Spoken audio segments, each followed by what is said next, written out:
Good इभिनिं बयनिसिमबो नोंथां प्रमोद बर' सारनिसिम मोनसे request आं सानदों नों बेखौ मावफुंनो हागोन मानो होनोब्ला बिटिआरनि सासे सीएम आरो बेयो गासैबो नोंनि आखायावनो दंजोबो बेनिखायनो आं नोंखौ मावफुंनो हागोन होननानै सानदों मानो होनोब्ला जोंनि बड'लेण्ड इउनिभारसिटिनि आन्डाराव बेसेबां फरायो बे गासै फरायनाय स्टुडेन्टफोरा गिखांनाय फैयो मानो होनोब्ला जोंनि बड'लेण्ड इउनिभारसिटियाव फरायनाय गासै स्टुडेन्टफोरा मानो गिनाया फैयो होनोब्ला वान पइन्टआनो जाबाय मानो होनोब्ला जोंनि गेजेराव एभेलेबल बड'लेण्ड इउनिभारसिटिया बिजाबफोरखौ होनो हाया जायनि जाहोनाव जोङो दुकानफोराव सोंहैब्लाबो बे बिजाबफोरखौ जोङो मोननोनो हाया बहुद गोब्राब अर्डार होबाबो जोङो मोननोनो हाङा बेनिखायनो सारनिसिम मोनसे रिक्वेस्ट जोंनि बड'लेण्ड इउनिभारसिटिनि आन्डाराव थानाय बुकफोरखौ जाहाथे एभेलेबल दिहुननो होयो आरो लोगोसे 2 पइन्टआ जाबाय जितियानिखि रिजाल्ट फैगोन बे समाव जोंहा गिनाय फैयो मानो होनोब्ला गोबां रिजाल्टफोरा आदां गादां फैयो सोरबा मोजां लिरदोंबाबो फेल फैयो सोरबाया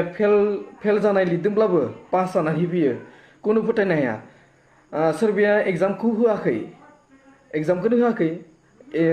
जितियानिखि एग्जाम फर्म फिलआपफोरखौ होना दोनबाय खिन्थु एग्जामखौ होआखै बिसोरो एग्जामखौ होआखैब्लाबो प्रेजेन्ट फैयो बेबायदि सिस्टेम जानानै फैयो बेनिखायनो सारनिसिम मोनसे रिक्वेस्ट जाहाथे जि गावगाया लिरदो बे रिजाल्टखौ मोननो हानाय बायदि जि गावगाया लिरदो बे मार्कखौ मोननो हानाय बायदि जों बेनिखायनो रिक्वेस्ट खालामदों सार बेखौबो एसे नोजोर खालामगोन आरो लोगोसे 3 पइन्टआ जाबाय जाहा क्लासनि गोबां क्लासफोरा आदां गादां जायो जाहा मालाबा जायो मालाबा जाया बेबायदि आरो स्टुडेन्टफोरा गोबां गोजान गोजाननिफ्राय खरसा खालामनानै थांनो गोनां जायो सोरनिबा बिमा बिफाया हाजिरा मावख्रुबनानै थांनो गोनां जायो आरो सोरबा स्टुडेन्टआथ' गावनो खामानि मावनानै थांनो गोनां जायो मोजां क्लासखौ मोनहैनो हाया बेनि थाखाय सारा अननानै बेखौबो एसे नोजोर खालामगोन आरो लोगोसे 4 पइन्टआनो जाबाय टिचारफोरनि प्रब्लेम जाहा टिचारफोरा पार्मानेन्ट टिचार गैया थांलाय फैलाय सोलाय सोल' जालाबाय थायो बेनिखायनो सारनिसिम मोनसे रिक्वेस्ट जाहाथे बे टिचारफोराबो मोजां रेसपन्सिबिलिटि लानानै जोंखौ मोजाङै फोरोंनो हायो आरो लोगोसे पार्मानेन्ट टिचार जब होनानै जोंखौ मोजाङै फोरोंनो हायो आरो लोगोसे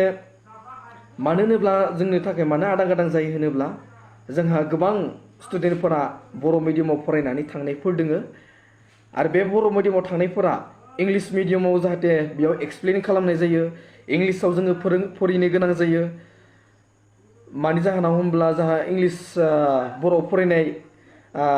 स्टुडेन्टफोरा गोबाङानो आन्दायनो गोनां जायो गोदान फैलाय थांलाय फैलायबा कनफिउस जायो आरो बेनिखायनो सारनिफ्राय मोनसे रिक्वेस्ट जाहाथे बेफोरखौ एसे नोजोर खालामदो आरो लोगोसे जोंनि गेजेराव मोनसे डिस्ट्रिक्टआव मोनसे मोजां लाइब्रेरिफोर जिखौ फरायोब्ला जोङो गावगायनि मेलेमखौ बारायनो हागोन गावगायनि गियानखौ जोङो बारायनो हागोन बेबायदि मोजां लाइब्रेरिफोरखौ होदो कलेजफोराव जोङो लाइब्रेरिफोरखौ नायोब्ला गोबां जेबायदि लाइब्रेरिफोरा बेबायदि मोजां लाइब्रेरिफोरखौ जोङो नुनो मोना जाहाथे कलेजफोराव होयोब्लाबो मोजां लाइब्रेरिफोरखौ होदो आरो लोगोसे हायोब्लाथ' बेबायदि एक्सट्राहै लाइब्रेरि बनायनाया मोजां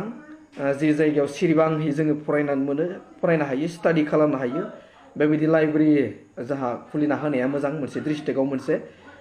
बेबायदि बेयाव जाहाथे मोजां बुकफोरखौ मोननो हानाय बायदि गोबाङा आं फुरां बुंनायखौ दुखु मोनदोंबो जानांगौ नंगौ जोंहा राइट्स दं आं स्टुडेन्ट हिसाबै आं बुंदों जोंहा जि प्रब्लेमफोर जादों बेखौ आङो जोंहा सारनिसिम फोरमायदों आरो जाहाथे सारा बेखौ सल्भ खालामगोन होननानै आं फोथायदों दुखु मोनदोंब्ला सोरबा दुखु मोनदोंब्ला अननानै निमाहा खालामगोन होननानै आसा थायो प्रमोद बर' सार नोंथांमोननि सरकारा मोजां डिसिसन लादों जाहाथे स्टुडेन्टफोरनि सायाव गोबां बिदिनो फकास खालामदों आरो आं मिथिगौ नोंथांमोना गोबां मोजां खामानिफोरखौ मावदों जायखौ बुङोब्ला UPSC बेबायदि स्टुडेन्टफोरनो गोबां बेबायदि कर्स होबाय थादों गोबां खरसा खालामदों जोंनि स्टुडेन्टफोरनि लागै गोबां नोंथाङा सिन्था खालामदों नंगौ जोंनि स्टुडेन्टफोरखौ बेबायदि फकास होयोब्लासो फैबाय थानाय फिउचाराव जोंनि बड'लेण्डआ थारैनो जौगागोन आरो जोंनि बड'लेण्डआ थारैनो जोंनि आथिङाव गसंनो हानाय लामाखौ जोङो मोनगोन होननानै आं फोथायदों बे भिडिअखौ बयबो शेयार खालामनो हागोन जाहाथे गासै बड'लेण्ड इउनिभारसिटियाव फरायनाय स्टुडेन्टफोरा जाहाथे बे भिडिअआ प्रमोद बर' सारनिसिम सहैथों आरो बे खामानिफोरखौ मावफुंथों होननानै आसा थायो गोजोन्थों बयनिसिमबो।